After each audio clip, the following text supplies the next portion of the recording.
Oke, selamat datang. Pernah nggak sih Anda merasa kayak terjebak di dalam pikiran dan emosi Anda sendiri? Rasanya tuh seolah-olah kita cuma jadi penonton di film hidup kita, bereaksi terus tanpa bisa ngontrol.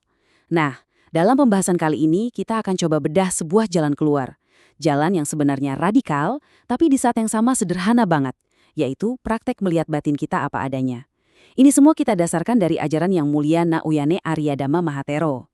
Jadi intinya bukan nambahin sesuatu yang baru ya, tapi belajar melihat apa yang sebetulnya udah ada di dalam diri kita dengan lebih jernih. Yuk kita mulai. Nah, coba kita berhenti sejenak di sini dan renungkan premis inti ini. Ajaran ini mau bilang kalau sumber penderitaan kita itu sebetulnya bukan pengalaman itu sendiri, bukan karena marahnya ada, sedihnya ada, atau gelisahnya muncul. Masalah yang sesungguhnya itu ada di cara kita melihat itu semua.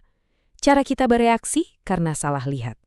Dan inilah titik awal dari seluruh perjalanan kita. Ini dia peta perjalanan kita bahkan mulai dari masalah inti yang kita semua hadapi, terus kita jelajahi jalan keluarnya. Nanti kita akan bahas 4 area praktek, 3 pemahaman mendalam yang bisa muncul dari sana, gimana cara membawanya ke kehidupan sehari-hari, dan terakhir, apa sih sebetulnya hakikat kebebasan yang jadi buah dari semua ini? Oke, mari kita mulai masuk lebih dalam. Kita awali dari kondisi universal manusia yang jadi akar masalahnya. Kita seringkali menjalani hidup ini kayak pakai mode autopilot, didorong oleh reaksi-reaksi otomatis yang bahkan kita sendiri nggak sadar. Coba bayangin Anda lagi nonton film yang seru banget. Anda bisa ikut nangis, marah, atau takut sampai lupa kalau itu semua cuma gambar bergerak di layar kan? Nah, kurang lebih begitulah kebanyakan dari kita menjalani hidup. Kita tersesat dalam proses-proses batin, pikiran, perasaan, sensasi, dan kita anggap itu semua sebagai diri yang solid. Dari kesalahan pandang inilah, kemelekatan dan penderitaan itu terus-menerus muncul, lagi dan lagi. Jadi, kalau masalahnya adalah salah lihat, ya solusinya tentu belajar melihat dengan benar. Dan inilah yang diperkenalkan sebagai Satipatthana. Sebuah jalan pengamatan langsung, tanpa perantara, tanpa filter.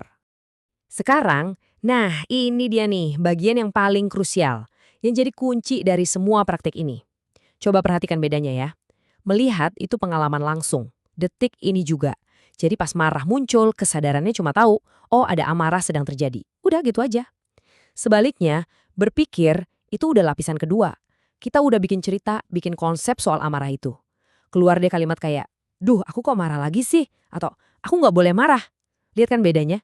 Berpikir itu justru bawa kita makin jauh dari kenyataan saat ini. Sementara melihat, justru narik kita kembali ke apa yang sebenarnya lagi terjadi. Lantas, apa sih sebenarnya sati atau kesadaran ini? Ini bukan tentang maksa pikiran buat fokus ke satu hal. Bukan. Sati itu lebih kayak kualitas mengetahui yang muncul secara alami. Ibaratnya kayak lampu di ruangan gelap.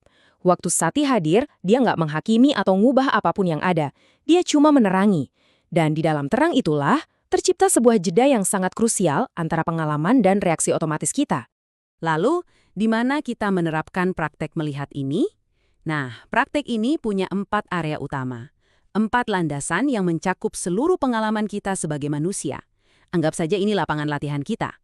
Kita mulai dari yang pertama yang paling konkret, paling nyata, tubuh. Ini adalah jangkar kita pada saat ini. Latihannya sederhana tapi dalam. Saat Anda jalan, sadari sensasi telapak kaki menyentuh lantai. Saat Anda minum, rasakan cangkir di tangan, suhu air di bibir. Tujuannya bukan buat ngontrol, tapi untuk melihat tubuh apa adanya, kumpulan sensasi yang terus berubah, panas, dingin, tekanan, gerakan. Kita mulai melihatnya bukan sebagai tubuhku yang permanen, tapi sebagai sebuah proses alamiah yang hidup. Dari tubuh, kita bergeser ke landasan kedua yang lebih halus, perasaan. Percaya atau tidak, ini adalah akar dari hampir semua reaksi kita. Coba lupakan dulu emosi yang kompleks, praktek ini ngajak kita untuk kenal sama 3 rasa dasar dari setiap pengalaman. Menyenangkan, tidak menyenangkan, atau netral. Sebelum pikiran ngasih label, aku benci macet, sebetulnya ada perasaan tidak menyenangkan yang muncul lebih dulu di tubuh. Nah, melihat rasa ini secara langsung, tanpa cerita, adalah langkah pertama untuk membebaskan diri. Landasan ketiga membawa kita lebih dalam lagi, ke batin atau pikiran itu sendiri. Fokusnya bukan pada apa yang kita pikirkan, tapi pada kualitas pikiran saat itu. Apakah pikiran lagi gelisah, kayak air yang beriak? Atau lagi tenang, kayak danau yang diam? Kita belajar mengamati kondisi-kondisi ini seperti cuaca. Awan kemarahan datang, kabut kebingungan muncul, lalu matahari ketenangan terbit. Kita berhenti mengidentifikasi diri dengan cuaca itu dan mulai sadar akan langit kesadaran yang luas di baliknya. Dan yang keempat, ini landasan terluas, fenomena, atau pola-pola batin. Di sini kita mulai mengamati hukum-hukum yang mendasari cara kerja pikiran kita. Misalnya kita melihat gimana rintangan kayak kemalasan atau kegelisahan itu muncul, gimana dia menguat, dan gimana dia melemah saat dia mati. Ini seperti beralih dari sekedar melihat satu pohon, menjadi melihat keseluruhan ekosistem hutan batin kita. Dan slide ini, wah ini dengan brilian menggambarkan kekuatan praktis dari semua ini. Biasanya kan rantainya berjalan otomatis, dari kontak ke perasaan, terus langsung ke reaksi. Dengar kritik, muncul rasa nggak enak, langsung deh marah atau membela diri. Sati ini bertindak persis kayak pemutus sirkuit listrik. Ketika perasaan tidak menyenangkan itu muncul dan diketahui oleh Sati, ada jeda. Klik, rantainya putus. Anda nggak harus bereaksi, Anda jadi punya pilihan. Nah, saat kita secara konsisten menerapkan praktik melihat ini di 4 landasan tadi, sesuatu yang sangat mendalam mulai terungkap. Ini bukan lagi sekedar latihan, tapi udah jadi perubahan cara pandang mendasar terhadap realitas. Kita mulai melihat 3 kebenaran inti dari segala pengalaman. Yang pertama adalah anicca. Dan ini bukan lagi teori filosofis bahwa semua hal itu berubah, bukan. Anda melihatnya secara langsung, dari momen ke momen. Anda merasakan napas masuk, berubah, lalu lenyap. Anda melihat pikiran muncul, nongol sebentar, tahu-tahu hilang. Pengalaman langsung akan ketidakkekalan ini mulai meruntuhkan ilusi bahwa ada sesuatu yang bisa kita pegang erat-erat. Konsekuensi logis dari melihat anicca secara langsung adalah dukkha. Gini deh, kalau segala sesuatu itu terus berubah, gimana mungkin kita bisa menggantungkan kebahagiaan abadi padanya? Mustahil kan?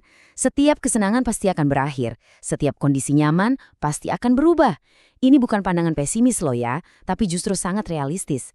Pemahaman ini mengurangi harapan kita yang nggak masuk akal terhadap dunia, dan dengan begitu mengurangi kekecewaan.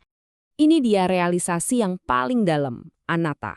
Ketika Anda benar-benar mencari siapa sih yang mengalami semua ini, Anda nggak akan menemukan satu entitas pun yang tetap. Nggak ada. Yang ada hanyalah proses yang saling terkait. Proses melihat, proses mendengar, proses merasakan. Apa yang kita sebut aku itu sebenarnya lebih mirip kata benda untuk sebuah kata kerja, atau ibarat aliran sungai, kelihatan sebagai satu kesatuan, tapi sebetulnya adalah aliran air yang terus-menerus berubah, tak pernah sama. Tentu saja, pemahaman mendalam ini nggak akan ada artinya kalau cuma ada di atas bantal meditasi. Kekuatan sesungguhnya adalah saat kita membawa praktek ini ke dalam setiap jengkal kehidupan kita sehari-hari. Jadi, poin krusialnya itu ini. Jauh lebih baik punya 10 momen kesadaran singkat sepanjang hari pas lagi kerja atau makan, daripada satu sesi meditasi intens selama 1 jam seminggu sekali terus lupa. Setiap momen adalah kesempatan. Saat Anda merasa nggak sabar, itu bukan penghalang. Justru melihat ketidaksabaran itu adalah praktiknya. Jadi, pengalaman, entah itu menyenangkan atau tidak, dialah guru sejati kita. Dan ini mengubah segalanya. Praktik ini berhenti jadi sesuatu yang Anda lakukan pada waktu-waktu tertentu. Ia menyatu dengan kehidupan itu sendiri. Berjalan jadi meditasi berjalan. Mendengarkan teman kerja jadi meditasi mendengarkan. Kehidupan itu sendiri menjadi ladang untuk menumbuhkan kesadaran dan kebijaksanaan. Akhirnya, kita sampai pada buah dari jalan ini. Apa sih sebetulnya kebebasan atau pembebasan yang sering dibicarakan itu? Ternyata itu bukanlah sesuatu yang kita raih dengan paksa, melainkan sesuatu yang muncul secara alami dari melihat dengan jernih. Nah, ini salah satu poin paling mendalam. Kita sering berpikir, aku harus melepaskan amarahku, atau aku harus melepaskan kemelekatanku. Itu kan kayak sebuah tindakan, sebuah usaha. Tapi ajaran ini menunjukkan sesuatu yang berbeda. Ketika Anda betul-betul melihat dan memahami bahwa sesuatu itu tidak kekal dan bukan milik Anda, pelepasan itu terjadi dengan sendirinya. Tangan yang tadinya menggenggam erat, secara alami akan terbuka. Anda nggak bisa lagi memegangnya dengan cara yang sama. Sebagai penutup, mari kita tinggalkan Anda dengan pertanyaan ini untuk direnungkan. Jika apa yang kita sebut aku ini ternyata bukan inti yang solid dan permanen, jika semuanya hanyalah aliran proses tubuh dan batin yang impersonal, lalu siapakah sebenarnya yang mengalami penderitaan?